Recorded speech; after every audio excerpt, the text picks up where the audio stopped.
गुरुजी बस कुछ संदेह थे तो उसके लिए मैं आ गया यहाँ पे। ठीक किया। और ये था कि मैं मतलब गुरुजी की तलाश में था बहुत पहले से।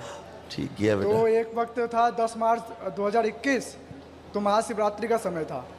तो मैंने उस दिन वैसे ही फास्ट रख लिया था और रात के वक्त मतलब कि स्टार्टिंग में ही ना शिव जी के सॉन्ग सुन रहा था। तो बीच में क्या होता है कि आपका भी एक वीडियो आ गया था। तो उस वीडियो में जैसे मैं देखा कि बहुत सारे प्रेत वाली माताएं थी, वो दौड़ रही थी और आप अकेले चल रहे थे।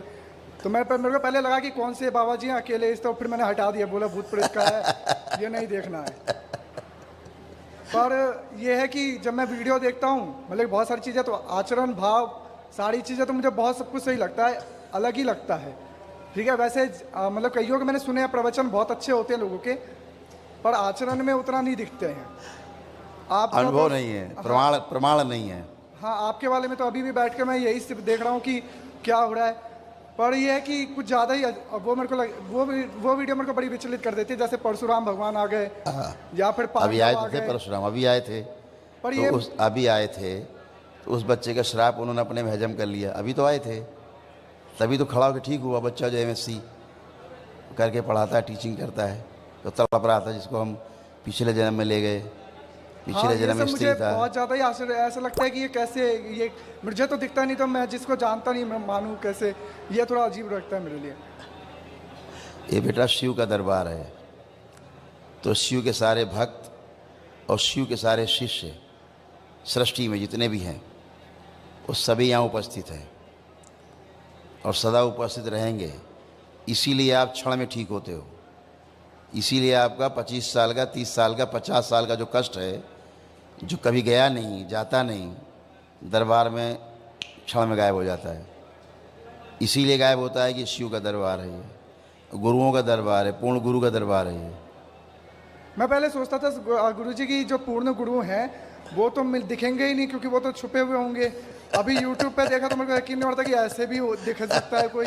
और दूसरी चीज़ ये है कि जैसे आपने कहा कि कष्टों को ख़त्म कर देना और ये सब चीज़ें, तो मेरे ख्याल से कर्म को तो भोगते रहना भी चाहिए ना, ताकि वो कट जाए। या फिर कर्म जैसे कि आपके माता पिता हैं। हाँ है। माँ को या पिता को कैंसर हो जाए जी। ठीक ना करे भगवान, लेकिन हो जाए मान लो, जी जी। आप क्या चाहोगे? माता पिता अच्छे हो जाएं या कर्म भोग करके भोग के मर जाएं? जो ईश्वर की इच्छा हो। आप चाहे तो मर जाए माता पिता?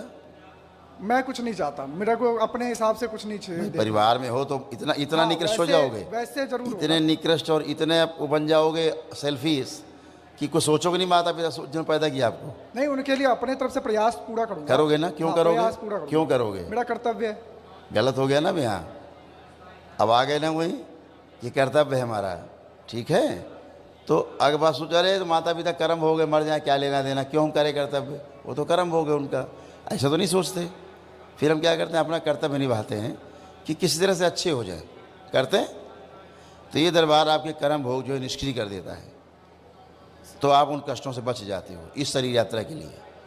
और गुरुजी निष्क्रिय करने से तो अगले जन्म के लिए बिल्कुल बचा हुआ है, जाएगा। बिल्कुल आपके कर्म भोग हैं, आप भोगना पड़ेगा, अगले जन्म भोगेंगे आप। तो क्या इसी जन्म में भोग लेना ही तो अच्छा होगा? उसी के लिए दीक्षा है। दीक्षा के द्वारा आप अपने कर्म भोगों निष्क्रिय जो किए हैं हमने, उन्हें नष्ट कर सकते हैं अपने तपोबल से।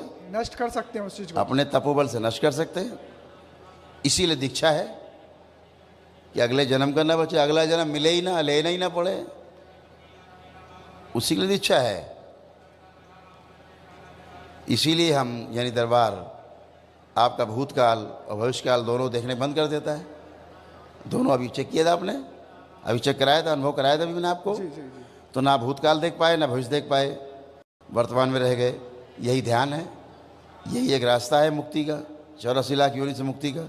अगर आप नित्य वर्तमान में बने रहें तो हो गए आप ध्यानी, आप बन गए वशिष्ठ मुनि, हो गए विश्वामित्र। और क्या विश्वामित्र थे और क्या थे परशुराम? नित्य वर्तमान में बने रहते थे। वही ऋषि का काम है, वही मुनियों का काम है, वही तपस्वियों का काम है। आप नित्य वर्तमान में नहीं रह पाते, या तो भूतकाल में रहते हैं या टेक ऑफ कर जाते हैं, भविष्य चले जाते हैं। यही तो सांसारिकता है। इसी से मुक्ति ध्यान है, इसी से मुक्ति मोक्ष है, यही दुखों से मुक्ति का कारण है। जब भूतकाल के बारे में आप सोचते हो तो पीड़ा होती है, भविष्य के बारे में सोचते हो तो चिंता होती है। कोई अच्छा मिलता है कुछ इससे? अच्छा नहीं मिलता कुछ। कहाँ अच्छा होता है? वर्तमान में रहना। ठीक है, तो आपको दरबार वो शक्ति भी देता है, साधना में आपको आगे बढ़ाता है, ताकि अपने कर्म भोगों को आप स्वयं ही नष्ट कर सकें, ताकि आपको अगला जन्म ही न लेना पड़े। और अगला जन्म तभी नहीं होगा जब तक आपके कर्म भोग सब निष्क्रिय जो पड़े हैं नष्ट नहीं हो जाएंगे सारे, तब तक आपके जन्म होते रहेंगे बार बार। और जैसे ही आपके सारे कर्म भोग आपके तप से नष्ट हो जाएंगे, अगला जन्म खत्म, मुक्ति, वही मोक्ष है। गुरुजी, जैसे मैं गीता पढ़ता हूँ तो गीता में तो ऐसे दो चीज़ें दिखते सुनने में आती है, एक सांख्य योग, एक कर्म योग। तो ये दोनों में से एक ही पथ चुनना होता है। मुझे समझ ही नहीं आता कि ये दोनों है क्या और मैं कौन सा चुनाव कर रहा हूँ। देखो, किताब में जाओगे तो फंस जाओगे। आप किताब में जाओगे, गीता हो, रामायण हो, कोई भी ग्रंथ हो, उपनिषद हो, शास्त्र हो, पुराण हो, इनमें आप जाओगे फंसोगे, हमेशा ध्यान रखना। तो इनमें जाऊँ ही ना? नहीं नहीं, जाओ, हम बता रहे हैं जो हमें थोड़ा सा पता है वहाँ से चर्चा कर रहे हैं। हम कोई पूर्ण गुरु तो है नहीं, ठीक है, हम भी तुम्हारे जैसे हैं। अभी तुम यहाँ बैठ जाओ, एक ही बात है हमारे लिए। तुम यहाँ बैठो, हम वहाँ खड़े हो जाएं, एक ही बात है। हम कोई भगवान थोड़े ना है, हम कोई गुरु थोड़े ना है। पर गुरुजी आप पहले सीढ़ी है ना, आपके जाए तो हम आगे जा ही नहीं सकते। क्यों नहीं जा सकते यार? मैंने इतना एनालाइज किया कि ईश्वर ईश्वर पुकारने से भी पहले ईश्वर एक सहारे के लिए भेज देते कि ये है, तो उसके माध्यम से ही दूसरे तीसरे चरण तक पहुंच सकते हैं। किताबों की बात, आपने गीता की बात की। हाँ। किताब पढ़ करके मोक्ष पाना सपना है, ये हो नहीं सकता कभी। किताब पढ़ने के बाद आप भ्रमित रहेंगे, ठीक है। जितने भी दर्शन हैं आप सब पढ़ डालो, आप दुनिया के सबसे भ्रमित इंसान बन जाएंगे। हाँ। क्या करें समझ नहीं आएगा। हाँ हाँ। ठीक जी। फिर क्या आवश्यकता पड़ेगी ये गुरु की, कि क्या करें। जी। तो अगर वही काम पहले कर लिया जाए, ग्रंथ पढ़ के भ्रमित हुआ जाए, उसके पहले बिना ग्रंथ पढ़े ही हम गुरु से रास्ता पूछ ले भैया, ठीक है, हम नक्शा वक्शा खोल के देखें किधर जाना है, 1 घंटा लगाएं, उससे अच्छा राहगीर कोई खड़ा है मिल गया, भैया किधर जाएं बता देगा, आगे जाके बाएं मुड़ जाओ, काम खत्म हो गया, वो गुरु हो गया उस समय। 1 घंटा बच गया तो शरीर यात्रा बच गई। तो किताब पढ़ करके मुक्ति का मार्ग नहीं मिलता, मोक्ष नहीं मिलता, भटकाव मिलता है। आप किताब पढ़ करके अच्छे कार्य कर सकते हो, अच्छे काम कर सकते हो, आप अच्छे बन सकते हो, लेकिन मुक्ति पा जाओगे ये असंभव है। मुक्ति मिलती है आपके अनुभव से, और किताब से आपको सिर्फ सूचना मिलती है, ठीक है। क्या मिलती है? सूचना मिलती है, इन्फॉर्मेशन मिलती है। तो इन्फॉर्मेशन में और नॉलेज में बुनियादी फ़र्क है। जो इन्फॉर्मेशन है वो उधारी का है, और जो नॉलेज है वो हमारी अपनी संपत्ति है, ठीक है। और जो हमारी संपत्ति है, हमारी ज़िंदा रहते भी, शरीर छोड़ देने के बाद भी ये संपत्ति साथ रहती है। सूचनाएं सब छूट जाती हैं, भाषाएं छूट जाती हैं, यादें सब बेकार की छूट जाती हैं, रिश्ते नाते छूट जाते हैं, लेकिन हमारे अनुभव जो है सत्य के हमारे साथ रहते हैं। वही जन्म जन्मांतर बढ़ते रहते हैं धीरे धीरे, और एक समय ऐसा आता है किसी जन्म में जब आप इनलाइटेंड हो जाते हैं, ठीक है। जैसे हमारे बच्चे में हमारे दरबार में ये तमाम बच्चे हैं, सब खड़े हैं, ये सब बैठे हैं, ये सब देखते हैं सूक्ष्म जगत को। ये सारे बच्चे सूक्ष्म जगत को देखते हैं, इत्मीनान से देखते हैं, खूब जैसे है वैसा दिखता है, ये सब देख लेते हैं, सब देखते हैं। कैसे देख पाते? कोई तपस्या साधना नहीं कर ली इन लोगों ने, इसके लिए कोई ने तपस्या नहीं की है, कोई साधना नहीं की है।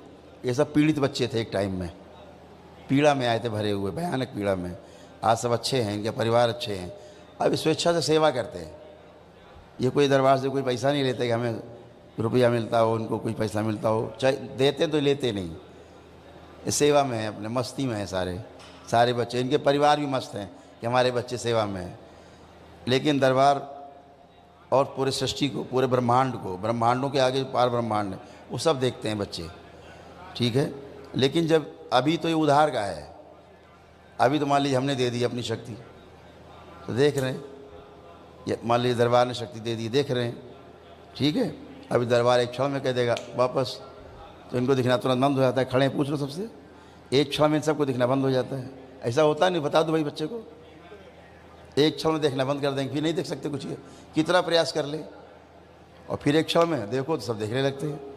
तो ये शक्ति गुरुओं की, पूर्ण गुरु कर सकता है ऐसा। बाबा, यहाँ बाबा दिखते हैं, इस आपको इस मर्त्यलोक में बात करते हैं बाबा बाबा, बाबा यहाँ ही नहीं। बाबा क्या देखोगे, कौन देखेगा? इस धरती में ऐसा कोई व्यक्ति विद्यमान नहीं शरीर में जो बाबा को अपनी इच्छा से देख सके। जिसको वो चाहते हैं वही उनको देख सकता है। वो पूर्ण गुरु हैं, ठीक है। वो शरीर रूप में भी रहते हैं, हाड़ मांस के शरीर में रहते हैं, ठीक है। तो अनुभव की बात है। अब हम आपको बताएंगे, आपको कल्पना लगेगी, वो हमारा अनुभव है, ठीक है। तो अनुभव श्रेष्ठ है। तो आप अनुभव करते जाएंगे, वही आपकी पूंजी है, वही आपको मुक्ति दिलाएगी, वही आपको रास्ता दिखाएगी, वही आप पे विश्वास पैदा करेगी। जैसे सुबह से आप बैठे हैं, आप देख रहे हैं, आपको लग रहा है क्या चमत्कार जैसा हो रहा है, लग रहा है। धरती वैसे कहीं होता नहीं जो यहाँ दिखता है आपको होते हुए। कहीं देखा आपने होते हुए? नहीं। ऐसा होते हुए कहीं सुना आपने कभी? नहीं सुना। तो अब आपको चमत्कार जैसा लगता है, लेकिन दरबार कहता है कि इस सृष्टि में चमत्कार जैसी कोई वस्तु नहीं है और रहस्य नाम की कोई वस्तु नहीं है इस पूरे सृष्टि में। रहस्य, आप नियम को नहीं जानते हैं इसलिए आपको रहस्य लगता है। आपने कभी होते हुए नहीं देखा है, देख लेते हैं, चमत्कार लगता है। तो आप होते हुए नहीं देखे, इसका मतलब ये नहीं कि होता नहीं है, वो तो नियम है होने का। तो हर चीज़ का नियम है। ये जैसे आपके तमाम कष्ट रहते हैं शरीरों में, तड़प रहे हैं, सर्जरी के लिए जाना है, आप देखते हो चुटकी में काम खत्म हैं। 2700 साल पहले वो सर्जन थे सुश्रुत, वो दरबार में उपस्थित हैं। धन्वंतरी हैं जो भगवान माने जाते हैं आयुर्वेद के। अश्विनी कुमार है, ब्रह्मा के पुत्र हैं, सब मौजूद हैं यहाँ। इसीलिए क्षण में चिकित्सा हो जाती है, एक क्षण में, और आप स्वस्थ हो जाते हैं। तो ये चमत्कार नहीं है, इस सृष्टि का नियम है। आपका सूक्ष्म शरीर जो है वो रोगी होता है पहले। उस रोग के बीज आपके कारण शरीर में रहते हैं। अगर कारण शरीर के बीजों को निष्क्रिय कर दिया जाए तो सूक्ष्म शरीर से उसका प्रभाव खत्म हो जाता है। फिर सूक्ष्म शरीर को ठीक कर दिया जाए, रोगी है जो, उसका प्रभाव स्थूल में रहता है, उसका इम्पैक्ट आता है आपके स्थूल में। करो अखंड ब्रह्मचर्य धारण करो पहले। अगर अखंड ब्रह्मचर्य धारण कर सकते हो तो कर सकते हो, कोई भी कर सकता है। करके तो देखो, उसकी शक्ति देखो क्या है। अखंड ब्रह्मचर्य की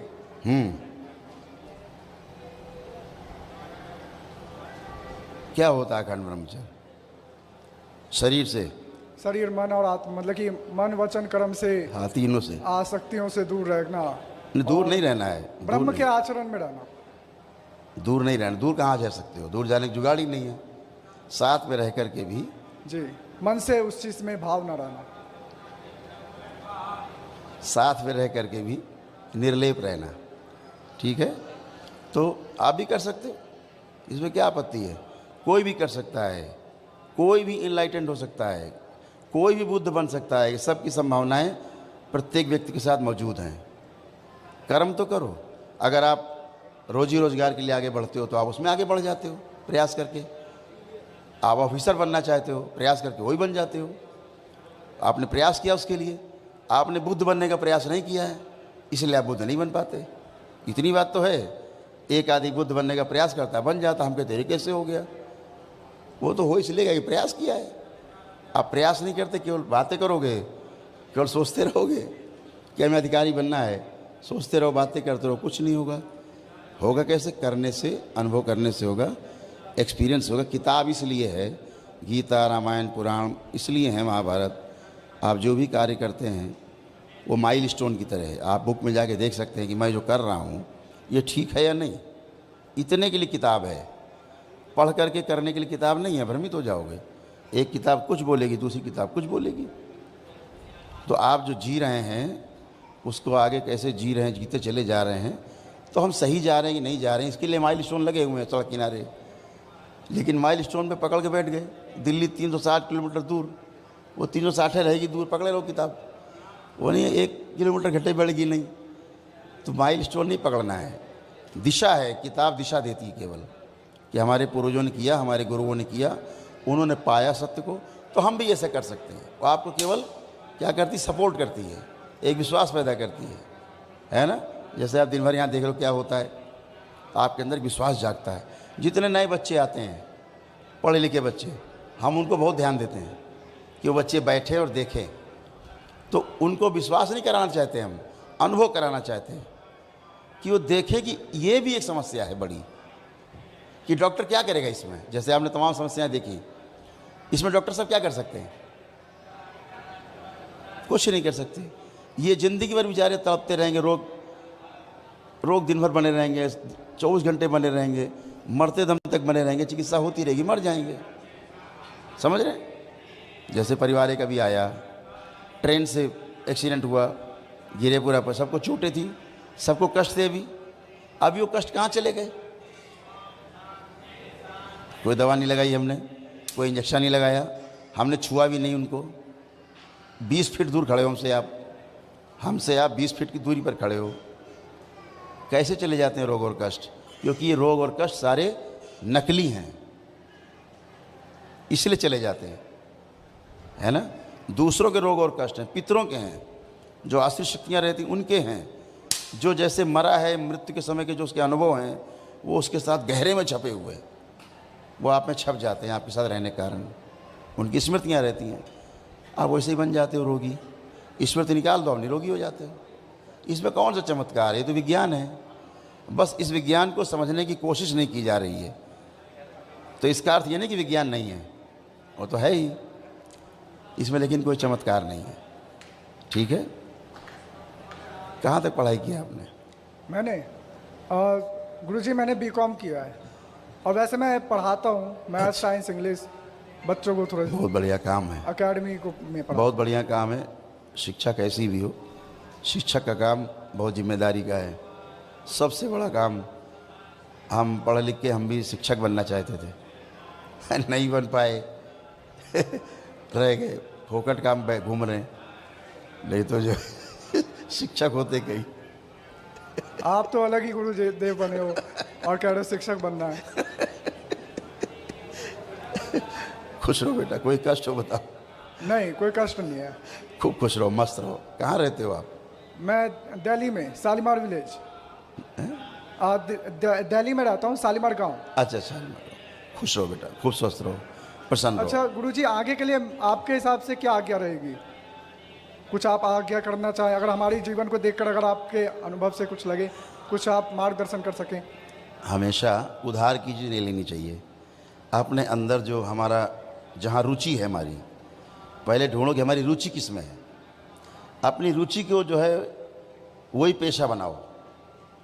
जैसे आपकी रुचि चित्रकारी है, चित्रकारी करना, तो फिर आप सोचो चलो टीटी बन जाते रेलवे में, आप कभी सुखी नहीं रहोगे, आप तृप्त नहीं रहोगे।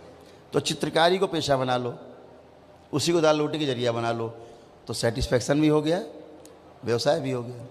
तो जो आपकी रुचि है उसमें ध्यान दीजिए। जब रुचि रहती तो आप ज़्यादा समझते हो। ठीक है, खुश रहो।